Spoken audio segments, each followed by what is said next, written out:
আজকের এই নতুন বিশ্লেষণমূলক আয়োজনে সবাইকে দারুণ এক স্বাগতম। আচ্ছা, ছোটবেলা থেকে আমাদের একটা কথা খুব শেখানো হয়, তাই না? কঠোর পরিশ্রমী সফলতার একমাত্র চাবিকাঠি।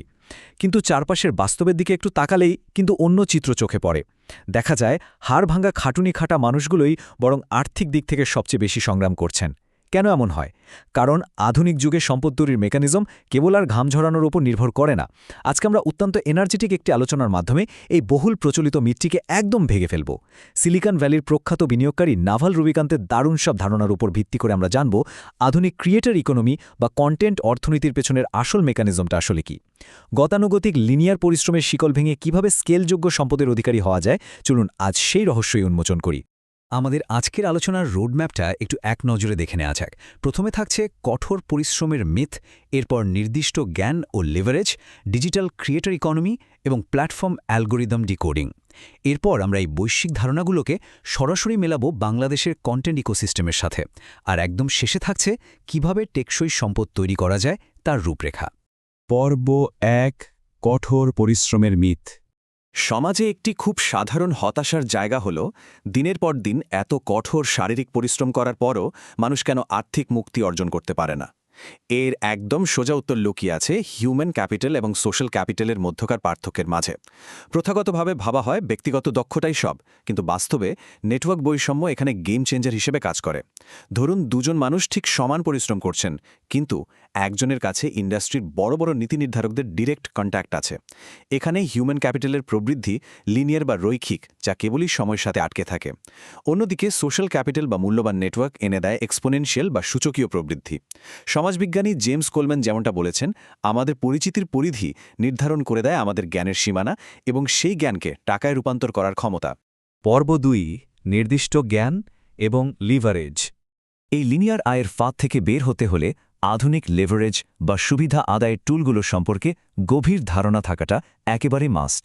শুধু গায়ের জোরে এখন আর কাজ হয় না। আধুনিক বিশ্বে লেভারেজ মূলত ৪ প্রকার। এর মধ্যে প্রথম দুটি মানে শ্রম এবং পুঁজি হল পারমিশনড বা অনুমতি সাপেক্ষ।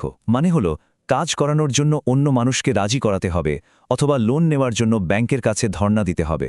কিন্তু আধুনিক বিশ্বের সবচেয়ে বড় ম্যাজিকটা ঘটছে কোড এবং মিডিয়ার ওপর ভিত্তি করে। এগুলো সম্পূর্ণ পারমিশনলেস বা অনুমতিহীন লেভারেজ। রাত ৩টার সময় ল্যাপটপ খুলে একটি সফটওয়্যার কোড লিখতে বা একটি ভিডিও রেকর্ড করতে কোনো বসের পারমিশন লাগে না। এটাই বর্তমান সময়ের সবচেয়ে বড় আর্থিক স্বাধীনতা।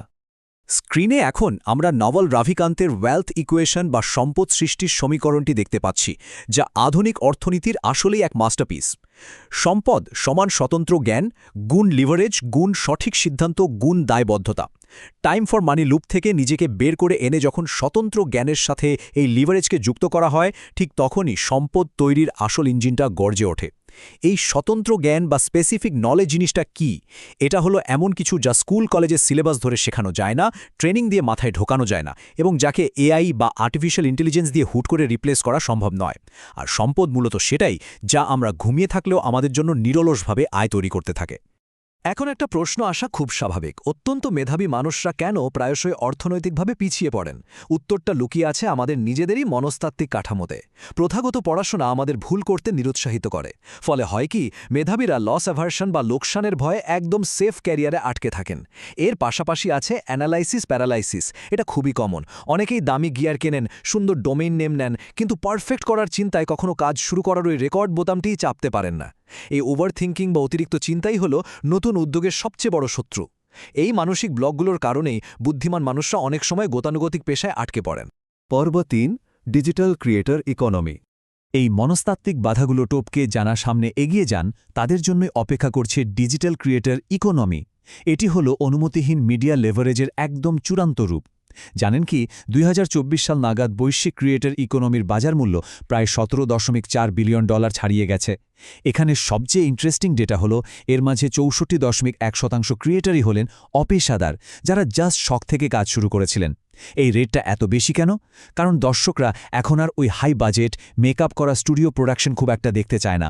তারা খোঁজে অথেন্টিসিটি বা খাঁটি মানুষের আসল গল্প। এখানে এন্ট্রি ব্যারিয়ার এতটাই কম যে পকেটে একটা স্মার্টফোন আর ইন্টারনেট কানেকশন থাকলেই যে কেউ নিজের সময় এবং আয়ের মধ্যকার ওই অদৃশ্য দেয়ালটা ভেঙে ফেলতে পারে। আচ্ছা, ভিডিও কন্টেন্টের পেছনে পুরো বিশ্ব কেন পাগলের মতো ঝুঁকছে? কারণটা কিন্তু গভীরভাবে মনস্তাত্ত্বিক।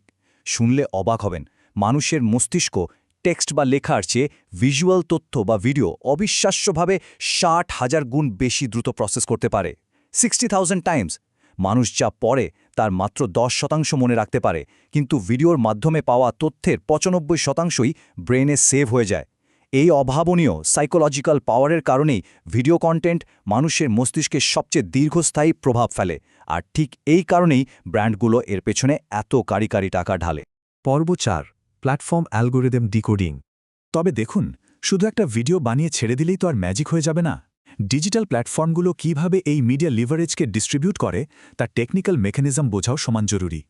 ইউটিউব বা ফেসবুকের মতো জায়ান্টরা মূলত কয়েকটি খুব স্ট্রং র্যাঙ্কিং সিগন্যালের ওপর কাজ করে। এর মধ্যে টোটাল সেশন টাইম হলো রাজা। এরপর আছে অডিয়েন্স রিটেনশন, বিশেষ করে ভিডিওর প্রথম 30 সেকেন্ড, যেখানে ডিসাইড হয়ে যায় দর্শক ভিডিওটি দেখবে নাকি স্কিপ করে চলে যাবে। এছাড়া এঙ্গেজমেন্ট ভেলোসিটি মারাত্মক একটা মেকানিজম। আপলোড করার প্রথম 1 ঘন্টার মধ্যে যদি প্রচুর কমেন্ট বা লাইক আসে, তবে অ্যালগোরিদম ধরে নেয় এটি একটি দারুণ কন্টেন্ট, এবং তখন সেটি আরও হাজার হাজার মানুষের ফিডে পুশ করে। আগে সোশ্যাল গ্রাফ কাজ করত, মানে ফ্রেন্ডরা যা পছন্দ করত ফিডে তাই আসত। কিন্তু এখন অ্যালগোরিদম কাজ করে ইন্টারেস্ট গ্রাফ নিয়ে, যা একদম মানুষের অবচেতন মনের গভীর আগ্রহগুলোকে সরাসরি স্ক্রিনে তুলে ধরে। পর্ব 5 বাংলাদেশের কন্টেন্ট ইকোসিস্টেম। এতক্ষণ তো অনেক গ্লোবাল থিওরি নিয়ে আলোচনা হলো, এবার এই পুরো বিষয়টা আমাদের বাংলাদেশের বাস্তবতায় মিলিয়ে দেখা যাক। 2024 সালের ডেটা অনুযায়ী বাংলাদেশের ই-কমার্স মার্কেটের ভলিউম প্রায় $9 বিলিয়ন এসে দাঁড়িয়েছে। এটা শুধু একটা নাম্বার না, এই বিশাল মার্কেট সাইজ কন্টেন্ট ক্রিয়েটরদের জন্য এত ক্রুশিয়াল কেন? কারণ লোকাল ব্র্যান্ডগুলোর হাতে এখন ডিজিটাল মার্কেটিংয়ের বিশাল বাজেট। প্রথাগত টিভি বা পত্রিকার চেয়ে তারা এখন সোশ্যাল মিডিয়ায় টাকা ঢালতে অনেক বেশি আগ্রহী। আর এই দেশি ডিজিটাল ক্রিয়েটররাই হলেন ব্র্যান্ডগুলোর জন্য আধুনিক যুগের জীবন্ত বিলবোর্ড। আমাদের লোকাল কন্টেন্ট নিশগুলোতে স্বতন্ত্র জ্যান কিভাবে আয়ের স্কেল ঠিক করে দেয়, সেটা আসলেই দেখার মতো একটা বিষয়। যেমন ফাইন্যান্স বা ব্যবসার মতো নিশে ডিপ নলেজ থাকার কারণে হাই ভ্যালু স্পন্সরশিপ পাওয়া যায়, যা খালিদ ফারহানের মতো ক্রিয়েটারের কেস স্টাডি দেখলে আমরা খুব সহজে বুঝতে পারি। অন্যদিকে টেক নিশে রাফায়েত রাকিব বা গভীর গবেষণা নির্ভর এডুটেনমেন্ট নিশে এনায়েত চৌধুরীর মতো ক্রিয়েটাররা তাদের ক্রেডিবিলিটি এবং অডিয়েন্স কানেকশনকে দারুণভাবে লিভারেজ করছেন। দিন শেষে কার স্বতন্ত্র জ্ঞান কতটা দুর্লভ, সেটাই কিন্তু আয়ের সম্ভাবনাটা নির্ধারণ করে দিচ্ছে। একটা রূঢ় সত্য হল, বাংলাদেশে কেবল ইউটিউব অ্যাডসেন্স দিয়ে টিকে থাকা বেশ চ্যালেঞ্জিং, কারণ এখানকার সিপিএম রেট গড়ে মাত্র 33 থেকে 70 সেন্টের মতো। কিন্তু গেম চেঞ্জার হল, এই শূন্যস্থান পুরোপুরি পূরণ করে ফেলেছে লোকাল ব্র্যান্ড স্পন্সরশিপগুলো। জাস্ট 10,000 সাবস্ক্রাইবার থাকা একজন ন্যানো ইনফ্লুয়েন্সারও এখন একটি ভিডিও থেকে অনায়াসে 5 থেকে 25,000 টাকা আয় করতে পারেন। একটু রিয়েলিটির সাথে মিলিয়ে ভাবুন তো, আমাদের দেশের গতানুগতিক চাকরি বাজারে একজন এন্ট্রি লেভেলের কর্মীর মাসের পর মাস হাড়ভাঙা খাটুনির পর যে বেতন জোটে, একজন ক্রিয়েটার মাত্র 1-2 স্পন্সর্ড ভিডিও থেকেই সেই আয় করে ফেলছেন। এটা একদম চোখে আঙুল দিয়ে দেখিয়ে দেয় যে অনুমতিহীন মিডিয়া লিভারেজ কিভাবে প্রথাগত শ্রমকে রীতিমতো রিপ্লেস করে দিচ্ছে। পর্ব 6 টেকসই সম্পদ তৈরি। এখন কথা হল, সাময়িক ভাইরাল তো হওয়া গেল, কিন্তু এই অ্যাটেনশনকে দীর্ঘস্থায়ী আর্থিক নিরাপত্তায় রূপান্তর করা যায় কিভাবে? এখানেই আসে রেভিনিউ ডাইভার্সিফিকেশন বা আয়ের বহুমুখীকরণ। একটা মারাত্মক ভুলের জায়গা হলো কেবল একটি প্ল্যাটফর্মের উপর পুরোপুরি নির্ভর করা। জাস্ট একটা অ্যালগরিদম আপডেট মুহূর্তের মধ্যে সমস্ত আয় শূন্য করে দিতে পারে। তাই স্মার্ট ক্রিয়েটাররা সাবস্ক্রিপশন মডেল, ডিজিটাল প্রোডাক্ট এবং কনসাল্টিং সার্ভিসের দিকে ফোকাস করেন। ধরুন একটি ডিজিটাল কোর্স বা ইবুক, এটি কেবল একবারই তৈরি করতে হয়, কিন্তু সেটির আর কোনো প্রোডাকশন কস্ট থাকে না। এটা বিক্রি করা যায় আনলিমিটেড। স্কেলেবিলিটির এর চেয়ে দারুণ উদাহরণ আর কি হতে পারে? টাকা আয় করাটা কিন্তু সাফল্যের কেবল প্রথম ধাপ। এই টাকাকে ধরে রাখা এবং জ্যামিতিক হারে বাড়ানো, এর জন্য ফিনান্সিয়াল লিটারেসি বা আর্থিক জ্ঞান থাকাটা একদম ফরজ। এই জ্ঞান না থাকলে লাইফস্টাইল ইনফ্লেশনের ফাঁদে পড়াটা শুধু সময়ের ব্যাপার, মানে আয় বাড়ার সাথে সাথে পাল্লা দিয়ে বিলাসবহুল খরচ বাড়ানো। জেনারেশনাল ওয়েলথ বা প্রজন্মগত সম্পদ তখনই তৈরি হয় যখন উপার্জিত অর্থ ইন্ডেক্স ফান্ড বা এমন কোনো অ্যাসেটে বিনিয়োগ করা হয় যা সময়ের সাথে সাথে কম্পাউন্ড ইন্টারেস্ট বা চক্রবৃদ্ধি হারে বাড়তে থাকে। সম্পদ আসলে সেটাই যা রাতের অন্ধকারেও একদম নীরবে আপনার জন্য কাজ করে যায়। আজকের পুরো এই বিশ্লেষণ থেকে একটা বিষয় তো একদম ক্রিস্টাল ক্লিয়ার। নির্দিষ্ট জ্ঞান এবং আধুনিক লেভারেজ ছাড়া বর্তমান অর্থনীতিতে বড় ধরনের সম্পদ তৈরি করা প্রায় অসম্ভব একটা ব্যাপার। একটু গভীরভাবে চিন্তা করে দেখুন তো, ভবিষ্যতের কাজের দুনিয়া অত্যন্ত দ্রুত গতিতে ঠিক কোন দিকে এগোচ্ছে, আর আমরা আমাদের ওই প্রথাগত চিন্তাধারা নিয়ে কোন পথে হাঁটছি? আমাদের গতানুগতিক শিক্ষা ব্যবস্থা কি সত্যি আমাদের ভবিষ্যতের এই স্কেলযোগ্য সম্পদ তৈরির জন্য প্রস্তুত করছে? আজকের এই বিশ্লেষণমূলক আয়োজনটি আমরা এখানেই শেষ করছি। আশা করি আধুনিক অর্থনীতির এই মেকানিজমগুলো আমাদের সবাইকে নতুন করে ভাবতে সাহায্য করবে। এতক্ষণ সাথে থাকার জন্য অসংখ্য ধন্যবাদ।